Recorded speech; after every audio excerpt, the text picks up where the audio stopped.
বিসমিল্লাহির রহমানির রহিম। আসসালামু আলাইকুম রহমতুল্লাহি ওয়া বারাকাতুহু। প্রিয় ভাই ও বোনেরা, আমরা সবাই চাই আল্লাহর যেন আমাদের দোয়া কবুল করেন, কিন্তু অনেক সময় মনে হয় এত দোয়া করছি তবু কবুল হচ্ছে না। কিন্তু রাসূলুল্লাহ সাল্লাল্লাহু আলাইহি ওয়াসাল্লাম বলেছেন, আল্লাহ সেই ব্যক্তির দোয়া কবুল করেন না যার অন্তর গাফিল ও অমনোযোগী। প্রথমত, যদি আমাদের রিজিক হারাম হয় তাহলে দোয়া কবুল হয় না। দ্বিতীয়ত, যদি আমরা গুনাহের মধ্যে ডুবে থাকি তাহলে আমাদের দোয়া আল্লাহ তাআলা কবুল করেন না। তৃতীয়ত, অনেকেই দোয়ার পর ধৈর্য ধরেন না, কিন্তু আল্লাহ আমাদের জন্য সবচেয়ে ভালো সময়ই দোয়া কবুল করেন।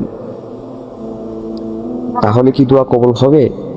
হালাল রিজিক গ্রহণ করুন, হারাম থেকে দূরে থাকুন, ইনশাআল্লাহ আপনার দোয়া কবুল হবেই হবে। গুনাহ থেকে তওবা করুন, আল্লাহর কাছে কাঁদুন, ক্ষমা চান, 5 ওয়াক্ত সালাত কায়েম করুন।